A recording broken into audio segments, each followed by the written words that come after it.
A school district superintendent sits in a courtroom ready to submit her formal plea after she's accused of covering up sexual abuse involving student athletes.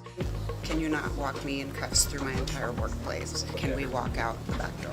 What happens next for this educational leader as the whirlwind investigation continues? And will this lead to a domino effect within the executive board?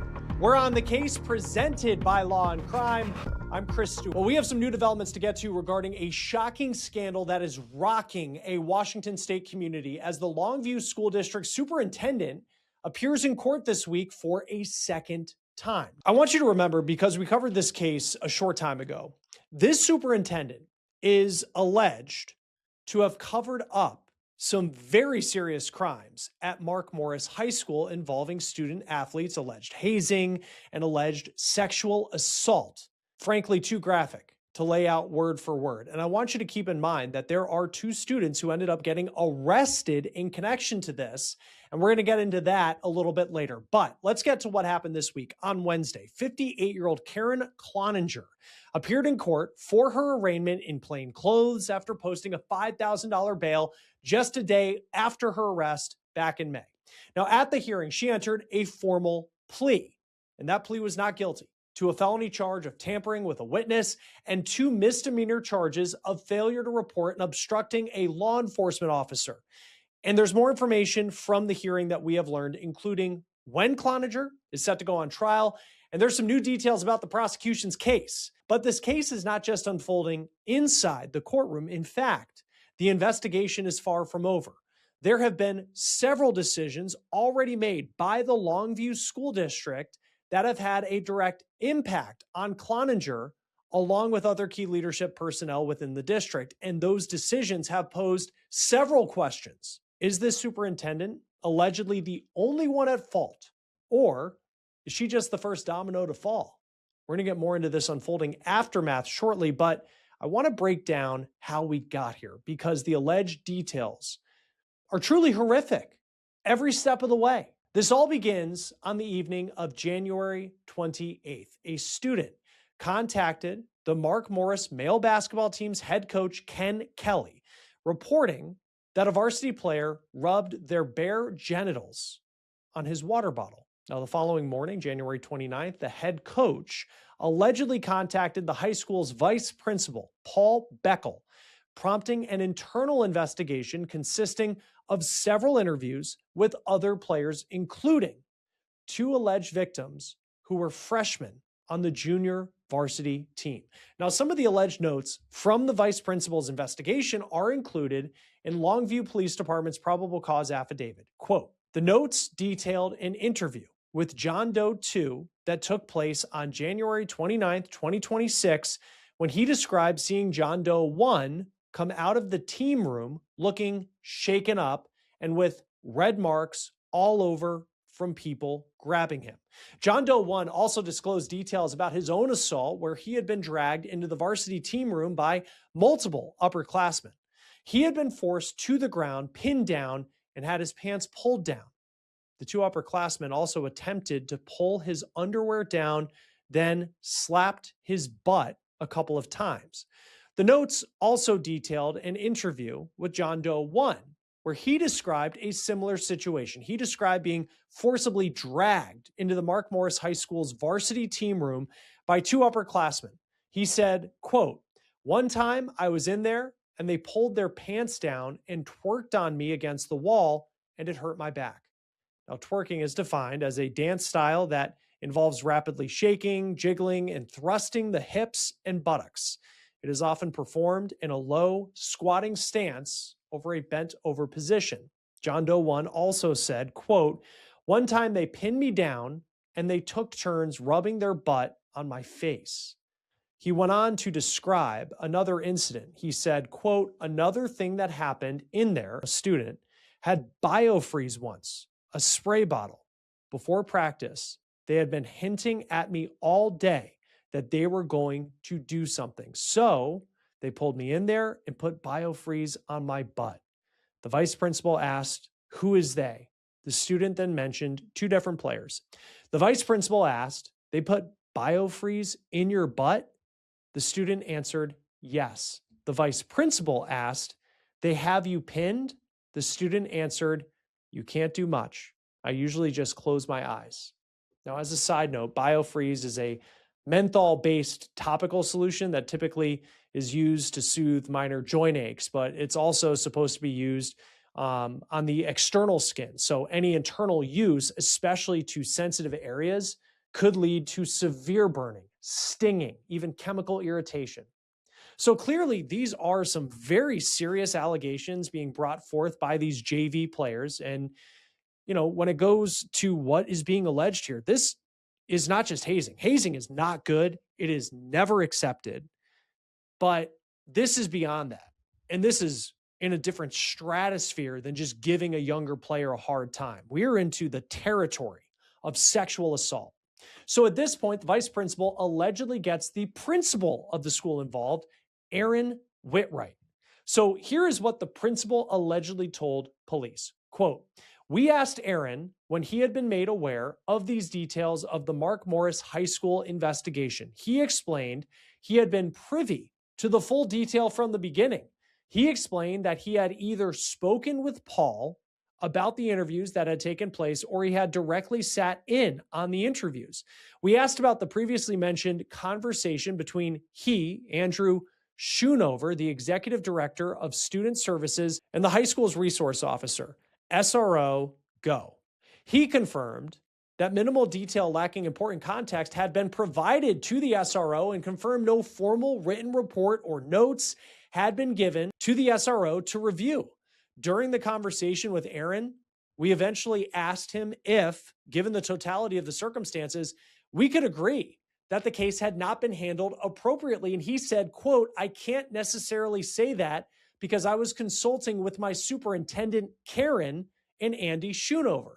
Now remember, a school resource officer is in most cases a sworn law enforcement officer employed by the local police department, and they are considered a mandatory reporter, meaning they are required to inform police about any suspected child abuse or neglect happening on campus. And in most cases, coaches, principals, superintendents, and other executive leadership members are also considered mandatory reporters. So, according to police, it appears several members of the high school's leadership team were privy to this sexual abuse investigation since at least January 29th, and they allegedly made a conscious decision to keep the school resource officer essentially in the dark on the most important details, allegedly. So I want to go to February 4th now, and that's where police say there was a conversation between the vice principal, Paul Beckel, the principal, Aaron Whitwright. You have the executive director of communications and operations for the school district, Eric Parrish, and then Superintendent Karen Clowninger. So here is what the vice principal allegedly told police. Quote, Paul explained he, Aaron, and Rick had been in Aaron's office together, and Karen had been on speakerphone. Paul corroborated his notes, which stated as follows: met with Rick Parrish and Aaron Whitwright, spoke to Karen Clowninger on the phone, discussed mandatory reporting, and was informed we are not obligated to call at this point. Asked again for Mark Morris High School and district communication to teachers, families, and was told no. Asked for a stand-up meeting for our staff again and was told no. He allegedly admitted to police that leadership did not disclose enough information about the sexual assault claims to the school resource officer in order for him to make an informed decision on mandatory reporting. Quote, I eventually asked Paul what would have happened if he had opted to report to law enforcement sooner against what Karen was directing him to do. He explained he certainly would have been formally disciplined and feared he would have lost his job. He also believed, based on Karen's comments to them, that Aaron was potentially at risk of losing his job as well. They feared if they did not, quote, figure this out and, quote, do it right, they would be fired. Police also interviewed the executive director of communications and operations for the school district, someone named Eric Parrish, and here is what he had to say. Quote, Rick explained on February 4th, 2026, Karen had directed him to go to Mark Morris High School to speak with Aaron, the principal, and Paul, the vice principal. She had directed him to get messaging out regarding this investigation. Once Rick got to MMHS and spoke with Aaron and Paul, he realized the details of the investigation seemed to be much worse than what Karen had relayed. He called Karen and expressed feeling, quote, blindsided, and told her it seemed, quote, different and bigger than what you had told me. He told Karen he thought they should get the school district's attorney, Parker, involved. Karen told Rick to stand down and that she would call him back in a moment when she had made it back to her office. And a short time later, Karen called back and directed Rick to put the phone on speakerphone so that he, Paul, and Aaron could all hear what she was about to say. And she told them, quote, look, guys, we're not going to put anything in writing on this, which was directly contradictory with what she had sent Rick to MMHS to do. She then directed Paul and Aaron to call the parents involved and relay to them that they had done an investigation and had taken appropriate disciplinary steps. She then told them, quote, we're not calling any attorney because I'm not going to be told to do something I don't want to do. She followed that with, quote, look, guys, at this point, social media has already got rumors going. Tell the kids on the team we don't want any more rumors. Don't talk about this. She then followed that by saying, quote, Aaron, you better figure this out. You better do it right because this is a career killer. Rick explained that Aaron stood up and physically kicked the desk out of frustration. Rick said he went back to the district office and went into Karen's office. He told Karen, based on his experience, it seemed like there was, quote, some sort of hazing going on and it could be systemic. He said Karen became visibly frustrated and went on to lecture him about the definition of systemic. She then told him it was not hazing and, quote, I don't want you using that word. Quote, Rick went on to explain that over the following days, he had felt very uneasy about the school's investigation, the transparency of information, and the way it was being handled, but was suppressed and dismissed by Karen each time he mentioned anything.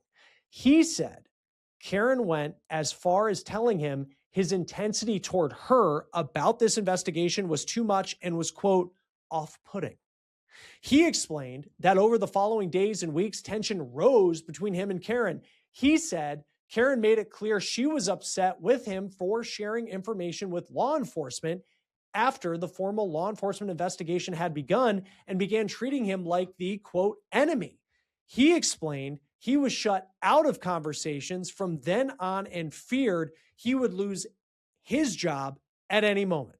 So, wow, at this point, it is alleged that none of the staff members involved in this investigation are taking matters to law enforcement, but behind the scenes, police say the JV players began discussing the sexual assault allegations in a group chat, and it became widely published on social media. So eventually, the police department gets wind of all of this. In fact, quote, Longview Police Chief Robert Huda and Captain Brandon McNew reached out directly to Karen Lynn Clowninger on February 5th, 2026. They discussed rumors that were going on around social media about a sexual assault and asked if law enforcement were needed for anything.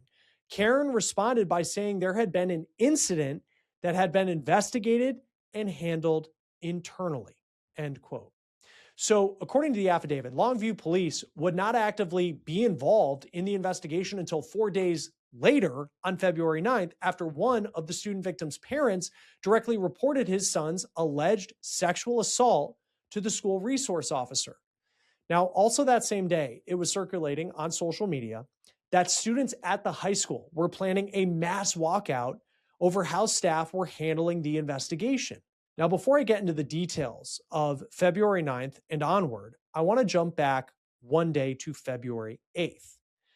That is because police were already investigating a separate incident involving firearm threats at the high school, and they actually came to the campus. Quote, During my brief conversation with the school resource officer, it was apparent he did not have substantial details related to any active or completed sexual assault investigation.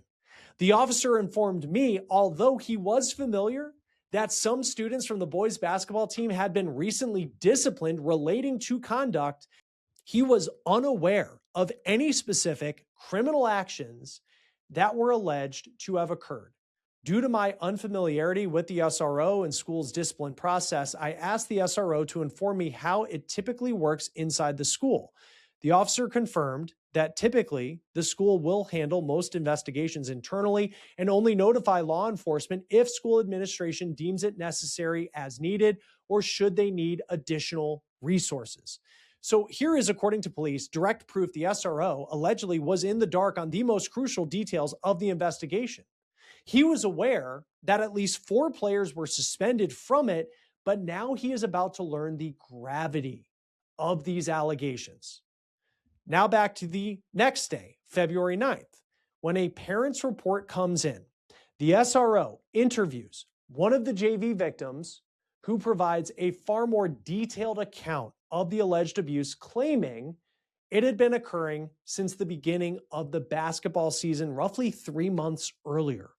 The student also tells the officer that he had already been interviewed by school staff about the incidents during the week of January 26th through the 30th.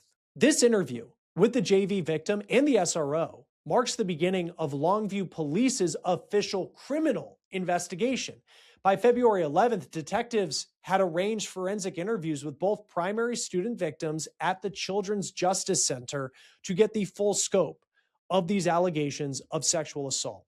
On February 19th, police said they had enough probable cause to arrest 2 of the student basketball players on charges, including second-degree rape, unlawful imprisonment with sexual motivation, indecent liberties, and indecent exposure. And we will get into the latest with those cases here in a moment. But also within days of these forensic interviews, detectives executed search warrants at Mark Morris High School and the Longview School District offices. They seized phones, computers, and investigative records from administrators. By this point, detectives believed that they were not simply investigating what happened inside the varsity team room. They were now investigating whether school leadership actively failed to report the allegations and attempted to control how the investigation unfolded. Now, we have already gone through police interviews with key staff members throughout the months-long investigation into the alleged cover-up. So here is the other part of it: the alleged evidence found on Clowninger's devices. Quote, "As I was reviewing the Cellbrite extractions, I came across many chat messages that showed they were recovered from deleted. I would later confirm this by hand searching the phone to include verifying tons of deleted messages on both devices. Further, I would recover many of the deleted messages and confirm many of them were as reported in the Cellbrite extraction. It should be noted, there are significant messages and emails that were visible during the search of Karen Clowninger's devices that confirmed these devices, along with other administrators' devices, were used for communication related to not only Longview Public School District business, but their investigation and handling into the allegations associated with the case. Now, based off the above information, it appears Karen Clowninger is conducting Longview School District business related messages on her devices and emails and likely deleting public information. Now, those are very strong words. Fast forward to May 21st, and police have enough probable cause to arrest Karen Clowninger, which takes place right in her office. Here's how that went through police body camera footage. How you doing? Good, how are you? Hanging in there. Set your phone on the table. Body shirt on, put your hands on your back.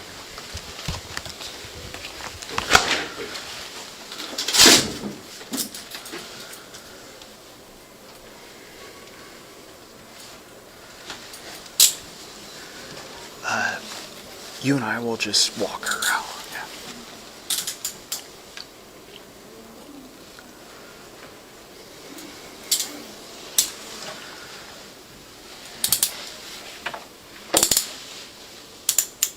Those feel too tight.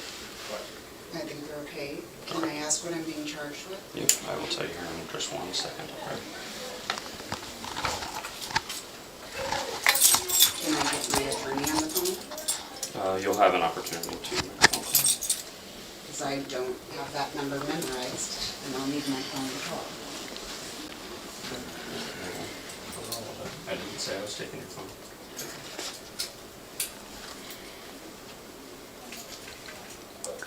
Do you think I'm going to resist and not be able to walk out of this office without my cuffs? We have procedures now. I don't believe you are resisting. I didn't say you were. Okay. So go ahead and step to your left here, and I'll get the document out real quick, and we'll read to you the exact charges. So. Karen, you are being arrested today for tampering. Oh, sorry. Tampering with a witness, failure to report, and obstructing a law enforcement officer. So, Great. my partner here is going to escort you out, and you're going to go this way. to jail. We're going to Okay. go. Okay. We'll Okay. coordinate your property. Am I not able to take my phone so I can call my attorney? Your phone can go with you. These are your Here. phones. Yes. I Which don't one do need you the want? work phone. I just need Work my phone, personal. Yes. I'll take Personal that. can go with you. Okay. Okay. Okay. Okay. You ready? All right. Like a wallet, purse, anything like that, personal. I do have a purse in my office. Okay. Yeah. Am I allowed to take that? We can grab that. Yeah. Can Andrew, can you not walk me in cuffs through my entire workplace? Can I have Andrew go get my purse and bring it to me? I'll go And with can we Andrew. walk out the back door? That's it. Thank you. Can I have you go get Karen Joy real quick, please? No. I don't think Abs- Karen Joy. actually- Ma'am, I Ma'am. wanted to call my husband. I just wanted to. I don't think Karen Joy needs to be over here right now. Purse. Thank you. You will have the ability to make that. Is he on this side? Yeah, she's in custody. Lonnie, can you log one in custody? Let's pull him to this side. You were really broken We'll out. walk out there. All right, Karen. All right, Okay. thank you. Clowninger is brought outside through a back door as they head to the squad car. Okay. Is there anything on you I should be aware of now? No, Anything that's company sticking out at me? no, nothing. I have nothing in my pockets. I understand. We still have to search though. Just as received. This is recorded. Okay. And there's two of us here Everything to. is being audio and visually recorded. Okay.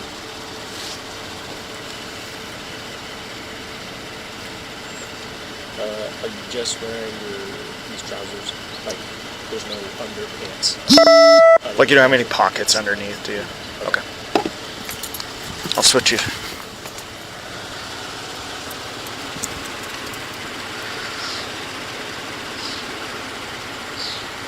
I'm not going to check, but the jail will ask, you have nothing concealed in your body. Is there any check? Yes. Take a seat for me, ma'am. I just have to see both of you in. Cuffs are, They're tight. they're a little tight. Okay, let me buck you and I'll take a look.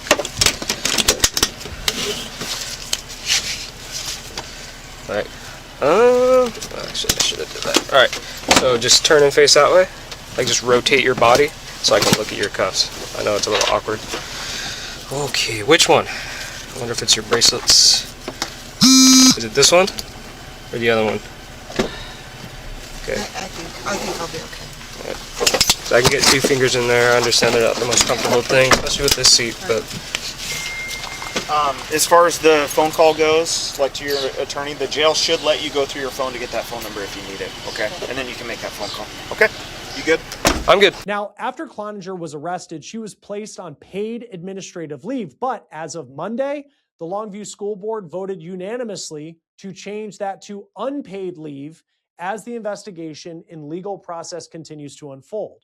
The school district's acting superintendent explained their decision to do that with the following statement, saying in part, quote, Longview School District seeks to establish a clear and complete understanding of what occurred, how the matter was handled, and what steps may be necessary to strengthen student safety measures.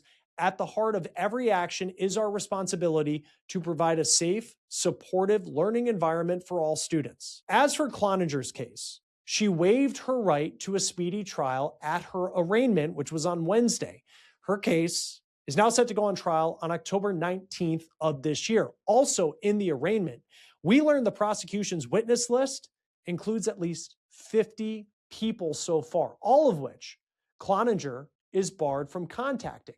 According to a report from the Columbian, those witnesses include the Longview Police Chief, the Longview Student Resource Officer, MMHS Assistant Principal Paul Beckel, the alleged student assault victims, along with the victims' relatives. Clowninger is due back in court for a pretrial hearing on July 29th.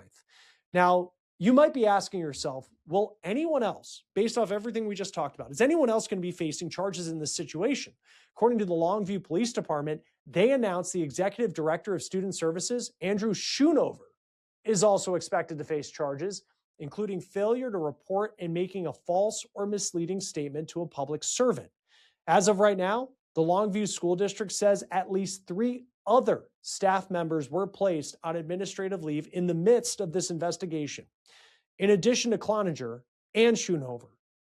Now, as for those 2 students arrested on the rape charges, KATU Television reports one of their trials is set to begin July 13th, with the other case set to stand trial in January of next year.